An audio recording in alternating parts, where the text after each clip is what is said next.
Hello, everyone, and welcome back. So, really quick, I think episode 4 spoke for itself. It kind of destroyed me a lot. I'm going to try and get as much done as I can today in terms of recording. That way, we're just able to go one after another after another. And yeah, no, thank you guys so much for the support that you guys have been giving me. Join our Discord, talk directly. I will be, hopefully at some time in the future, setting up more of like my life coaching thing on the side, along with Patreon and some other stuff. If you guys want some full dissection on the characters in terms of going down, giving them attachment styles, doing a sociological imagination tree, talking about like different Bronfenbrenner theories, along with like how attachments work with these characters. I'll go ahead and be doing all of that in the near future. But for right now, why don't we go ahead and just jump into episode 5? I mean, he's not wrong. She does look pretty good. And skipping the intro because I've heard people tell me that there's spoilers. Oh, that's interesting. So she's not even like taken back by the fact that like she's in a different world.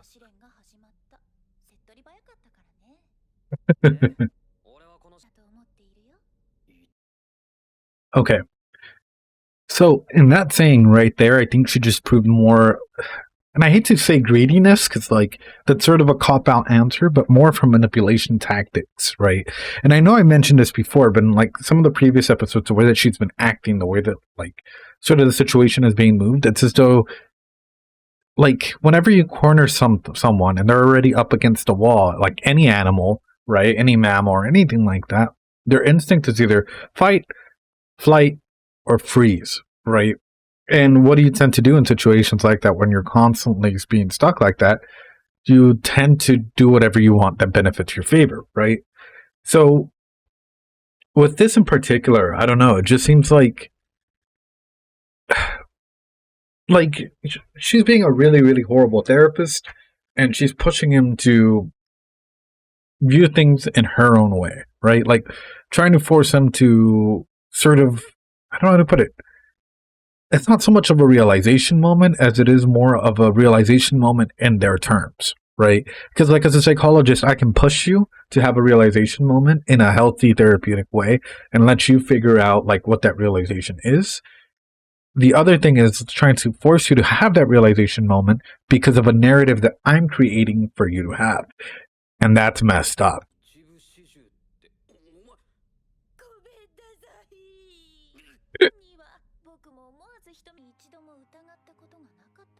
Oh, Kitna.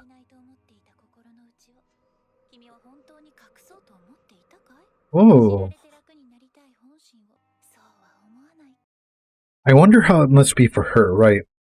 It's for someone that can so gratefully recreate scenarios like this to be sent to another world, right? Or recreate a scenario from another world with personalities and like new uniforms, new clothing styles, new culture, new everything.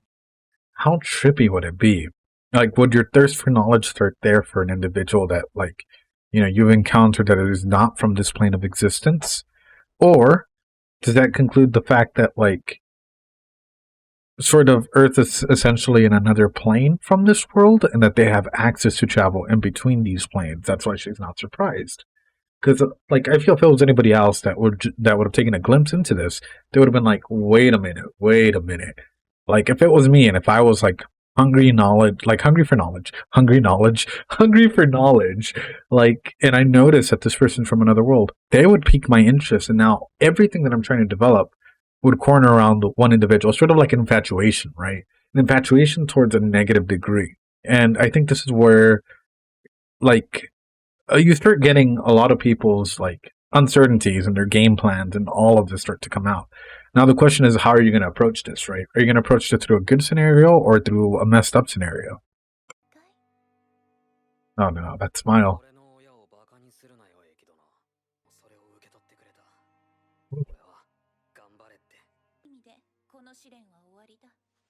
Hmm.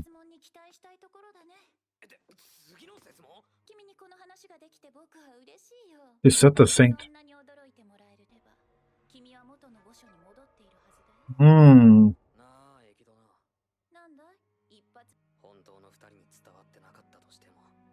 Oh.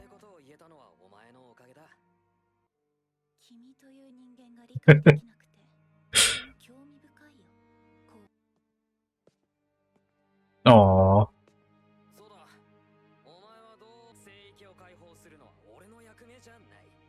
That's very bold of you.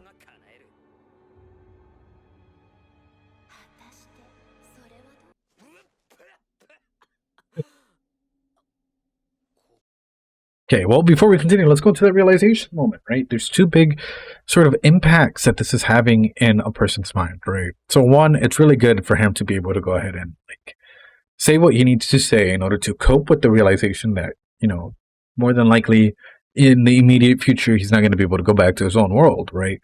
But aside from that, is what does that do to a psyche, right? Because I feel as though Echidna, in a way, is developing at least this trial in order to test someone if they're able to move past their past, essentially, right? And whether they're able to harbor those feelings of either resentment or satisfaction or whatever it may be. I just find it interesting that she was surprised that he actually thanked her, right?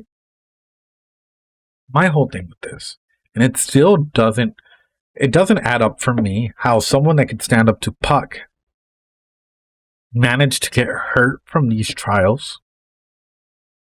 Like, if the first trial is facing your past, you know, what is Roswell's past that he got so beat up by, right? And don't tell me that he, like, you know, the people that are, like, they're, like, what is it?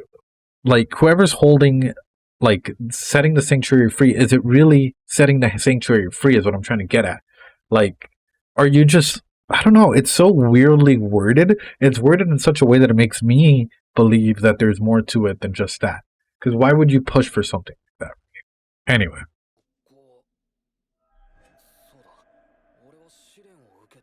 Hey, at least you saw the memories of that.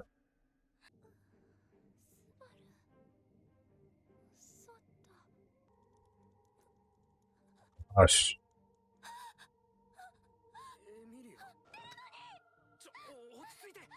What?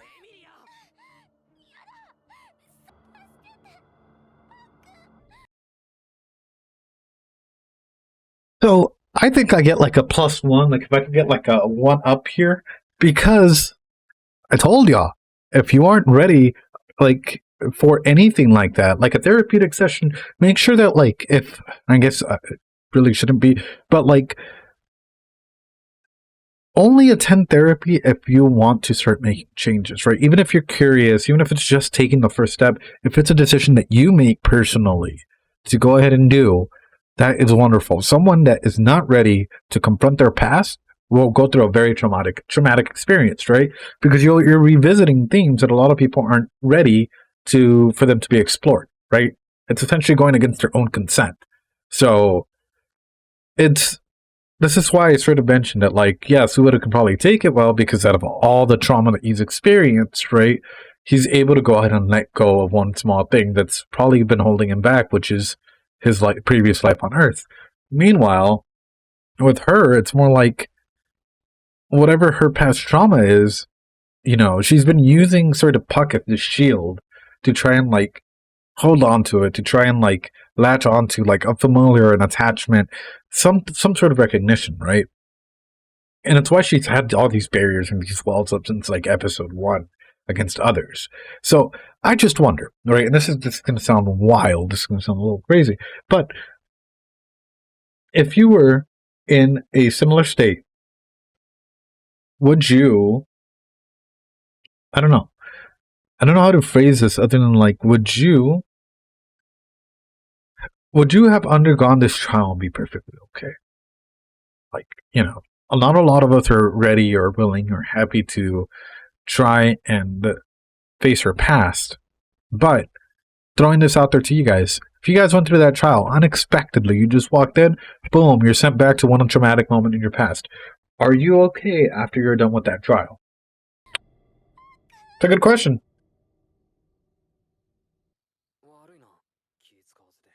Wow.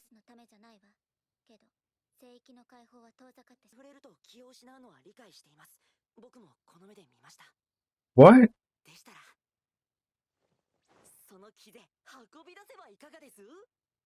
Actually, that's not a bad plan, but I'm pretty sure that there's like other recognitions and stuff.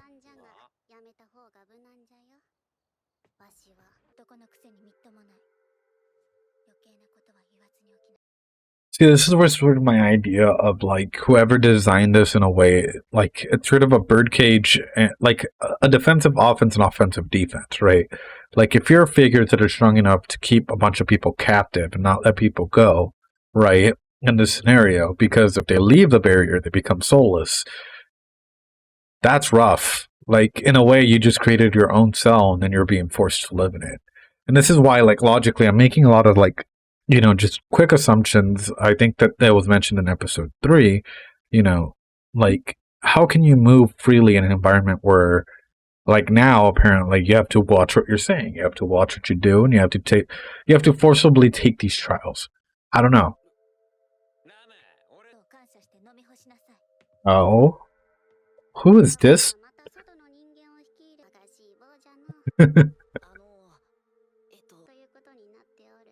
Okay, a representative of the community. Nice.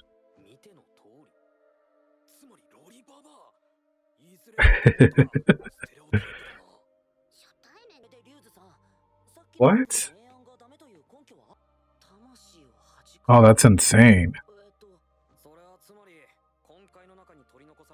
Why does that sound like such a defensive barrier, right? Like, if you were to go ahead and create that, right? Sort of like a inward trap. Like, if someone touches this that's or trying to leave, it's like you created a prison cell. Exactly. And you try to leave and it just like zaps your soul out. That's like a trap. Oh.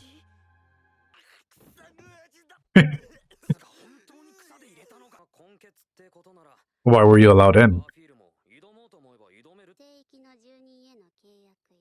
Oh, damn. Oh.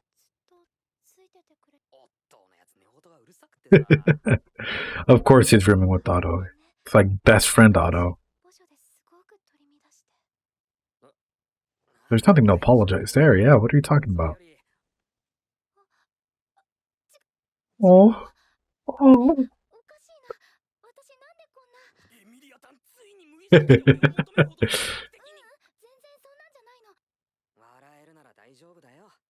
Could it be that because she no longer, like, since Puck's not really around, like, her anxious attachment is now leading on to the next figure?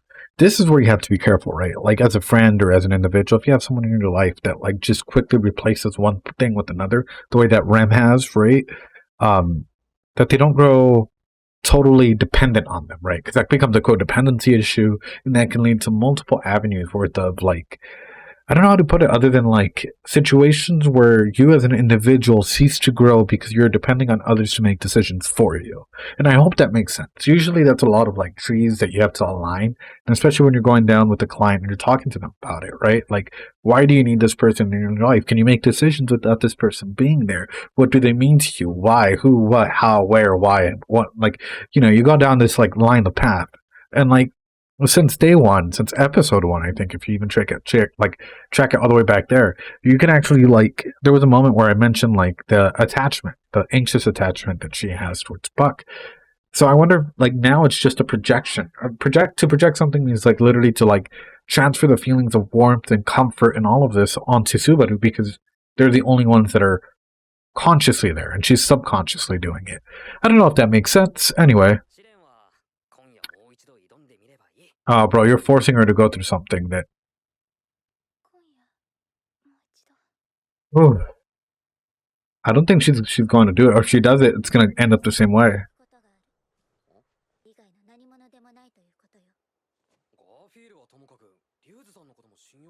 Yeah, but like Garfield knows his environment. This is why I think like there are certain people, like even Echidna herself developed this as a trap, Nah, misdirection. Nah, that's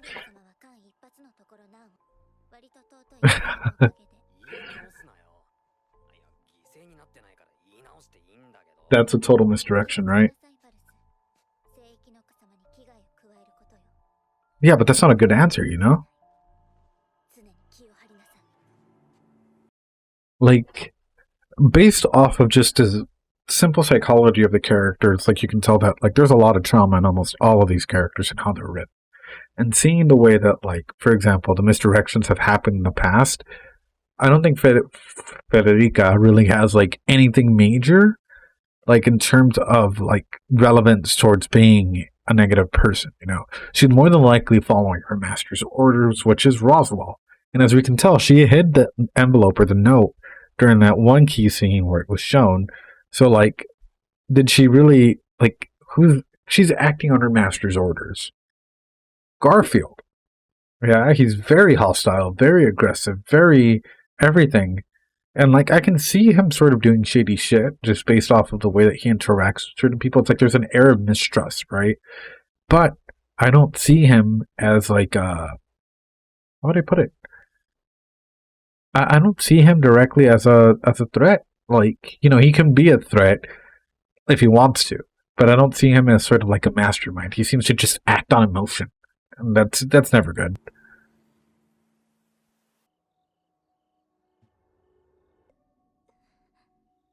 ラムもこっち来いよ。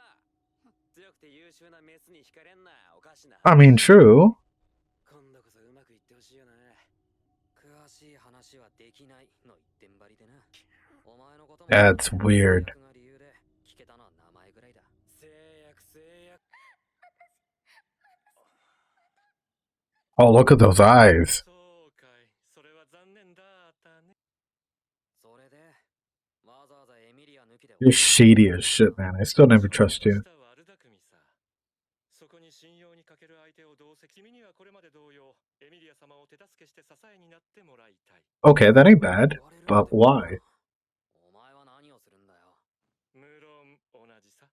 エミリアの応戦参加が公になったら魔女教が暴れ出すってのは周知。 Yep, that's what I've been saying. お前は何をしてたんだよ。エミリアは何も知らない。 Whoa, whoa, whoa, whoa, whoa, whoa, whoa, whoa, whoa, whoa, whoa. I'm gonna back that up for just a second. Wait for it.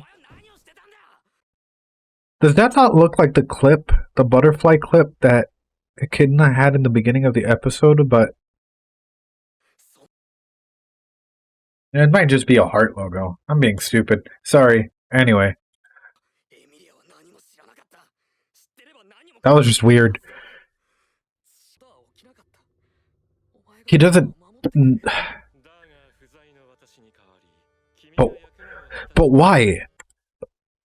Okay, so you... I'll let him finish, and then I'll... That's my thing, is... In my absence, it's like you're filling in my role. Why? Are you trying to make him like you? Because that's creepy. And that's not okay. That's not okay in any sense of the word. That's like literally putting a lot more pressure into someone trying to transform them into who you are or who you expect them to be. And I think this shows a lot about expectations and misdirection of those expectations and how do we handle it when certain things are being thrown our way, right? Oh, Ram.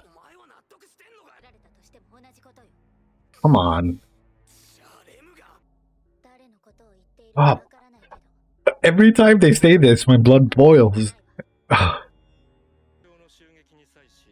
Yeah. What, are you involved?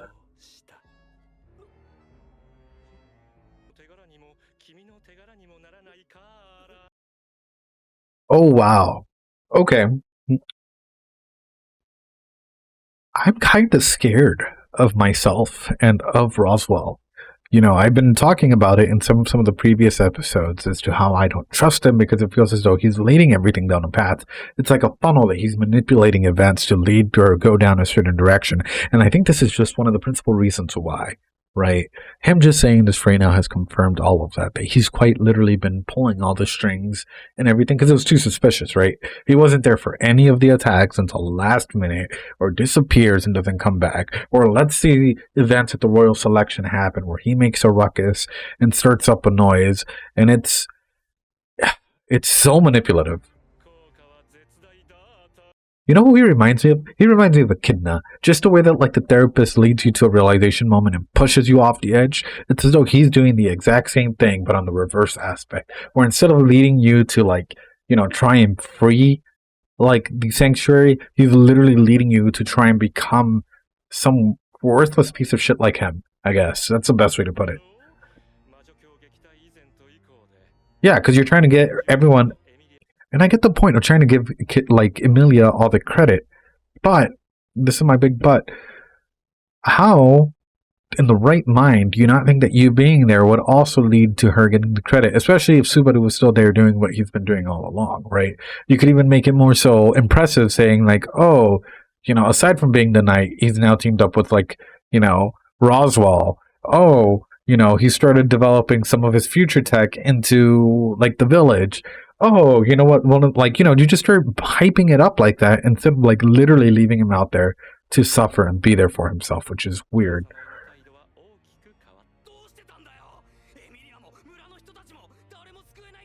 Yeah, what would you have done? Mm-hmm.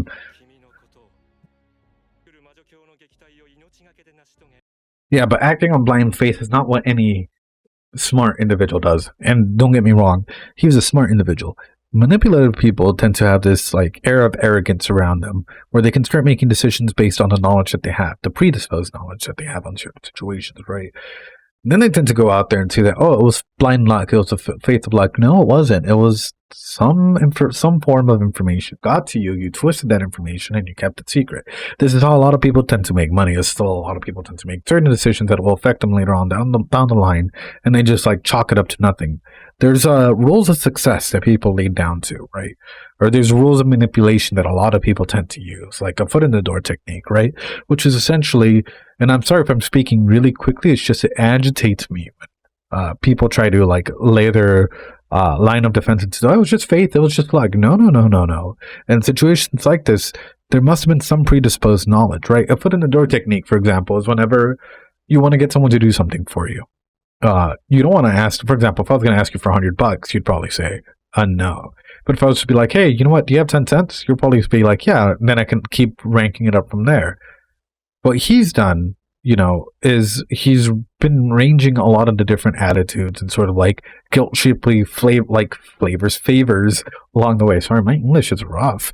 But like, oh, I owe you a great deal for saving Emilia. The different faces that he's shown, right? Like, you can be a guest, you can be a worker here. He's been all okay with that. It's super weird. It is one of the weirdest, but smartest written characters I've encountered. But why?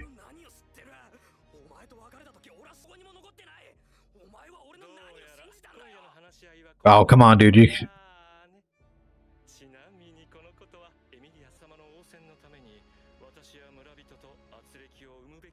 Keep in mind this scene. I'm going to go back. I'm going to show you what I'm talking about in terms of like partner in crime. Fuck you, dude. Fuck you. You know how you beat someone like this? You literally beat them at their own game. You set up something and you just destroy their expectations. When you destroy their expectations or the way that they believe certain things are going to go, you can literally just turn the tide and like make them shut the fuck up for a while. Yeah. I mean, you shouldn't be forcing her to do anything. I wonder how she'd feel if, like, Subaru went into the trial there with her or before her, and like, because if she's having a big emotional reaction into taking this trial, what if someone hyped you up in an emotionally positive way, right? What if like someone gave her a hug and like told her all these wonderful things about her, or just something that she can really take with her, that she's going to be okay as she does the trial. Because if you just go under baseline and you're suffering, you're going to go down, right? But if you go down with high emotions and brings you down a little bit, at least you might end up baseline instead of all the way down low. It's not about that. Oh. Oh. And I think they're okay with it as long as you keep trying. その件だけど、わかった。スバルを信じる。今さらスバルを疑ったりしないもん。Oh, 信じてる。ム村の人たちは解放しても問題ないって。 I mean, does he understand that though? 見立てだと彼はこっちの言い分に耳を傾けないたちかと思ってたんですがね。 Yeah, he seems like the type of person that just. 人を見る目がねえね。ミリに悪さを働くなんてありえない。家通り落ちるはずもないわ。フレデリカのこと信じてるの？ Oh, come on. It's not like anything's happening to them, right? 大枠は知らない。でも、フレデリカがフレ Also, why do you doubt her? っていないわ。 That's weird. それと、ロズワール様から That's even weirder. フレデリカ、質問？詳しくはラブも知らない。 Also said to ask a それ question. がベアトリス様の耳に入れば、状況は変わる。ロズワール様はそう仰せよ。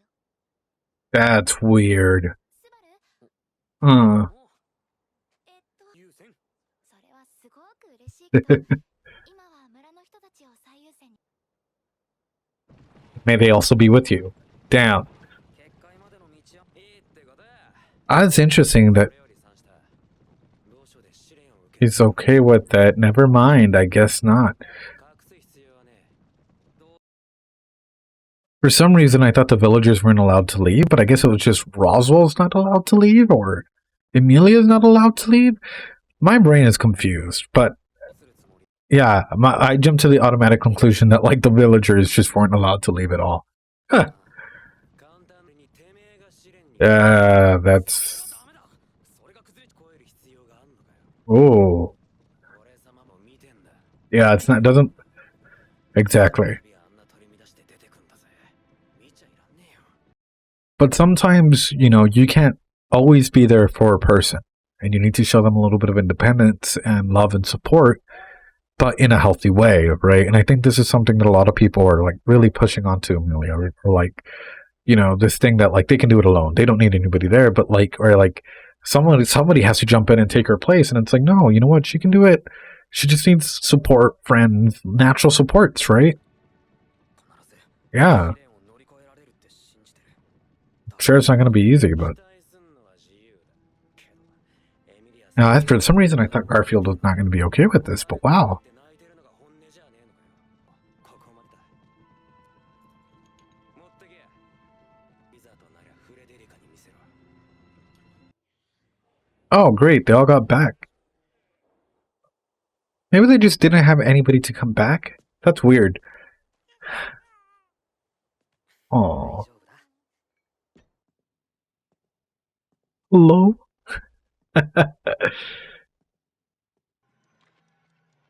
Don't tell me. No. I can already...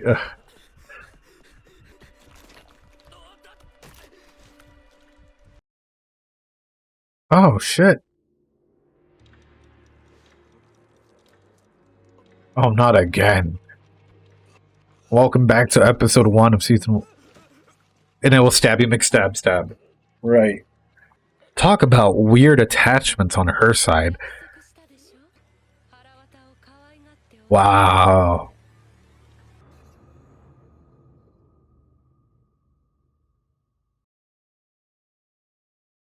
Wow. All right, let me back it up real quick and then we'll continue. Blah, blah, blah. This, for some reason, I kept thinking that this was like his earring design, Like for Roswell? Like, yeah. I'm not sure if you guys can tell, but yeah, it just looked oddly similar to me, just in terms of like, when like it's facing down, it's like right here in his ear. I don't know. Maybe I'm just overthinking stuff like I always do. But anyway, yeah, no. So if there's one thing that we've learned is how much of a master manipulator Roswell is, and now that we have Stabby McStab back in the picture, Roswell said that he's led everything down a certain path. Has he even led Stabby McStab to do the stuff that she did in the first episode of season 1?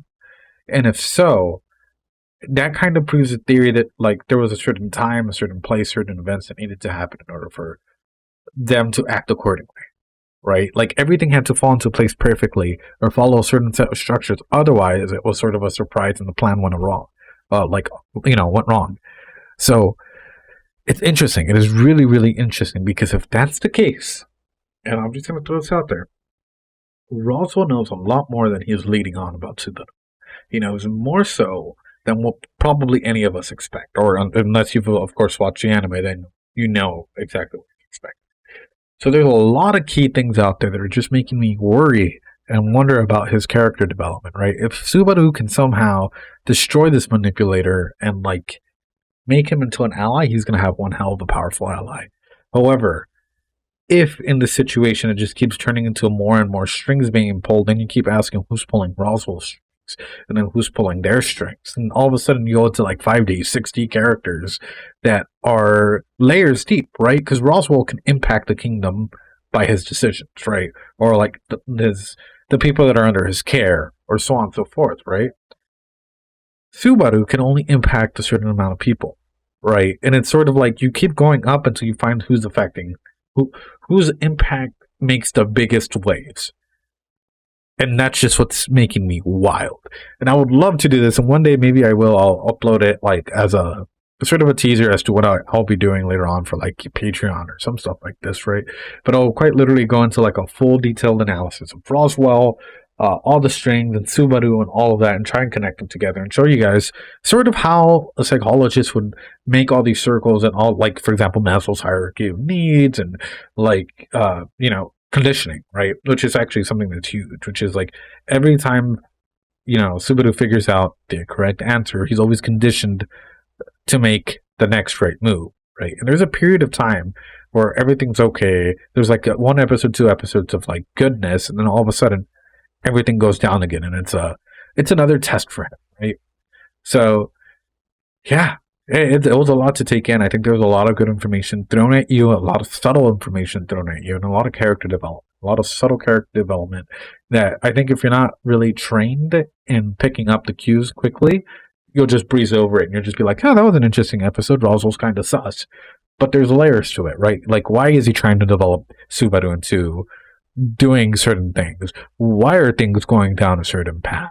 And like, I'm always asking myself these questions as we go through. Anyway, I appreciate you guys so much. Please hit that like button, subscribe, and comment something. It helps the channel grow. And yeah, if you guys want me to do another anime, leave it down in the comments down below. Join our Discord and talk directly to me. That's probably the best way to go ahead and reach out to me. Or, follow me on Twitter, Instagram, all of that, which Instagram, I should probably start getting on it. And we'll go from there. Also, I might start doing the video games strictly on Twitch and then just putting on the recordings on here on YouTube. I appreciate you guys so much. Have a great day, and I will talk to you guys next time.